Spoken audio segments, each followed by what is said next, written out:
Nous allons nous attarder à l'heure du déjeuner sur un sujet qui nous tient à cœur. Bien se nourrir pour bien vieillir avec la nécessité de choisir aussi ses aliments. C'est le cardiologue et nutritionniste, le docteur Frédéric Salman qui est avec nous en studio. Bonjour docteur. Bonjour. Vous avez publié chez Albin Michel le meilleur médicament chez vous. Alors, vous profitez peut-être vous de vos vacances et du temps que vous laissent aussi ces vacances pour cuisiner, pour faire attention à ce que l'on va vous dire. Car ce que vous nous signifiez en préambule, c'est qu'on fait très attention à ce que mangent nos enfants, on fait attention à ce que mangent les jeunes adultes pour terminer leur croissance, et puis à ce qu'on fait quand on travaille pour subir l'endurance professionnelle. Et après, on ne se préoccupe pas du tout de ce sujet de l'alimentation des plus âgés ou même des seniors, et c'est pourtant crucial. Ah, c'est crucial parce que si on veut faire des vieux os en bonne santé, l'alimentation est clé, surtout pour les seniors. Si vous voulez, globalement, pour vous donner un chiffre, on perd 1 à 2% de la masse musculaire à partir de 50 ans par an. C'est beaucoup. Oui. Donc, si on ne compense pas par des bons apports de nutrition, les gens, tout simplement, ont les muscles qui fondent, ils font des chutes et ils mettent leur vie en danger. En plus, le système immunitaire va être moins performant. Donc, c'est très important d'avoir une bonne alimentation quand on avance en âge. Et pourtant, on a Huguette là, qui nous a laissé un petit message sur le 3921 qui nous a dit, c'est vrai que moi je vous dis, manger un yaourt le soir, une petite soupe le soir, ça suffit et je me porte bien. Alors, ça Elle a dépend. 85 ans. Oui, c'est vrai. Il faut s'alimenter. De toute façon, ne pas trop dîner le soir, c'est une bonne idée. Moins de calories, c'est vrai. 30% de calories en moins, c'est 20% de vie en plus. C'est exact. Il ne faut pas non plus trop manger. Mais également, garder l'appétit. Vous savez, le problème qu'on a avec des sujets âgés, c'est qu'ils perdent souvent le goût et l'odorat. Le goût aussi de se faire de la cuisine quand on est tout seul. Parce que tout seul, c'est un peu déprimant. Et en plus, on recommande, c'est vrai, en tant que cardio, manger moins de sel. Parce que le sel, ça donne de l'hypertension artérielle, c'est pas bon pour la santé. Mais d'un autre côté, quand on diminue le sel, il y a moins d'appétit. Il y a des solutions, c'est par exemple d'utiliser des eaux gazeuses qui parfois ont un goût salé mais qui ne contiennent pas de sel ou de cuisiner avec. Il y a des petites astuces à connaître pour compenser justement ce problème. Alors, vous allez nous en donner justement des astuces. On a une question pour vous, docteur, d'Olivier dans le studio d'Europe 1. Bonjour. Justement, Bonjour. c'était la question, c'était justement par rapport le fait d'être seul, qui changeait les comportements alimentaires, mais peut-être aussi bien, même pas que c'est les seniors, aussi c'est les jeunes ou même des jeunes qui travaillent, qui sont tout seuls et qui ont peut-être des comportements alimentaires un peu Pas sain. pas sains. Et quels sont les aliments qu'il faudrait Oui, c'est utiliser. vrai. C'est transgénérationnel. C'est exact. C'est transgénérationnel. Vous savez, d'abord, un conseil, quand on est seul, il faut éviter de manger debout devant le frigo. Il faut s'asseoir à table parce que sinon, on ne va pas du tout mesurer les quantités de ce qu'on mange.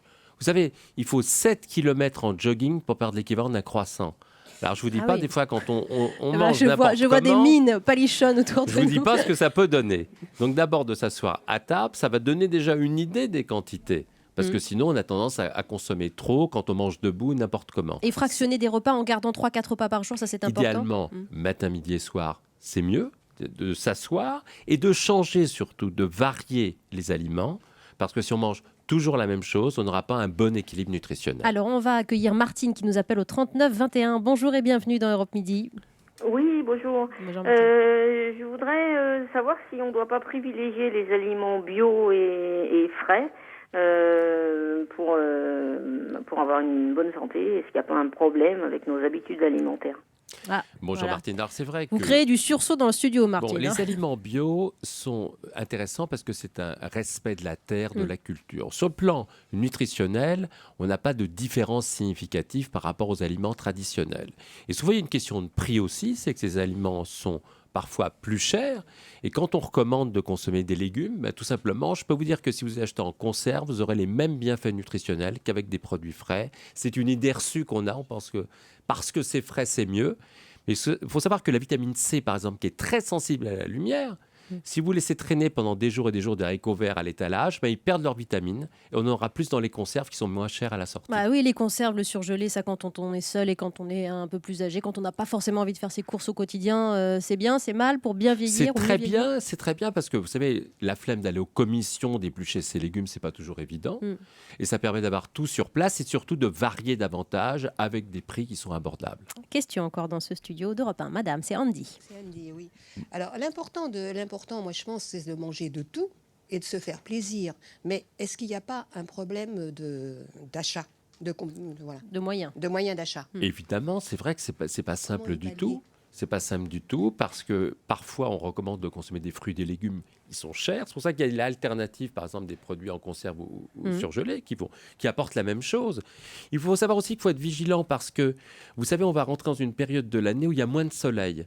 Or, le soleil apporte la vitamine D qui est très importante. On s'aperçoit qu'à peu près la moitié des gens manquent de vitamine D. Et plus quand on vieillit, de plus en plus. Oui, on va avoir vous savez, c'était autrefois, on la prenait par l'huile de foie de morue. Oui, mais la c'est pas fameuse. très bon. Mais le manque de vitamine D, ça augmente le risque de cancer et de maladies cardiovasculaires.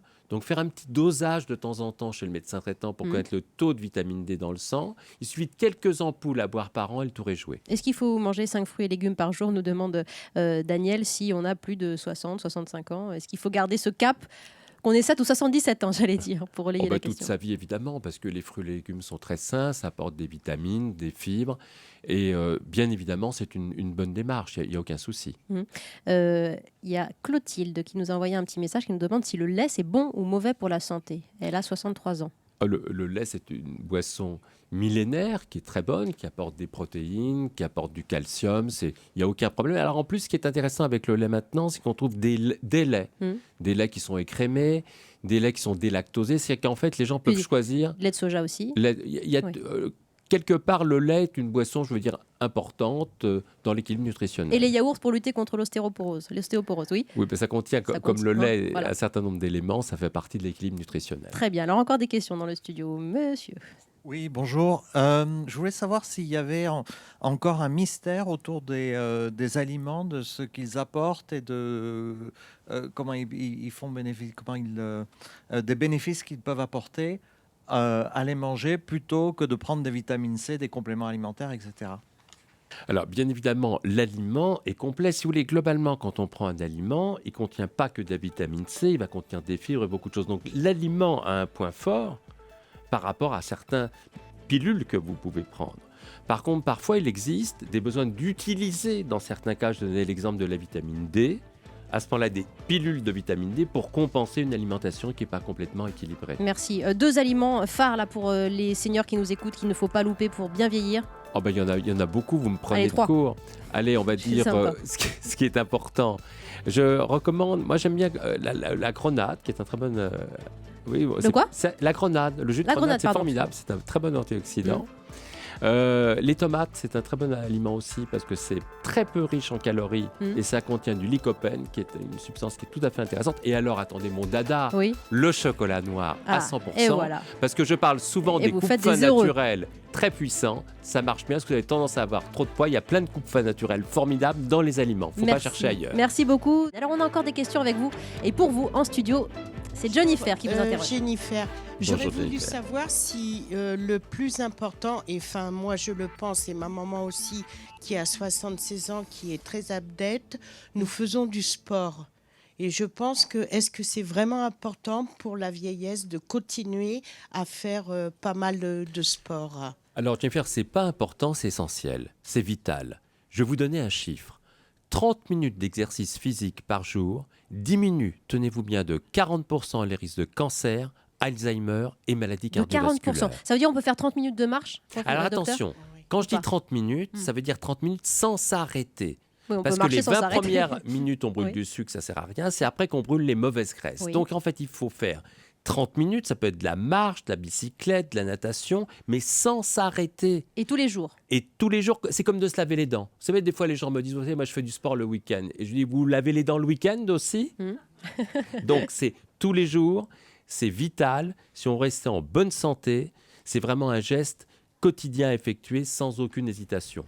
Yes, Bravo Jennifer. Bravo. Voyez, vous pouvez féliciter aussi Et votre je vais même maman. vous donner un petit truc en plus. Tenez, après le sport, vous faites une douche et vous finissez par une douche froide. Parce que la douche froide, ça booste l'immunité. Et je voulais savoir, parce que maman fait beaucoup de yoga. Est-ce que le yoga... C'est très très bien qu'elle continue. Ça permet de garder des jeux articulaires bien souples.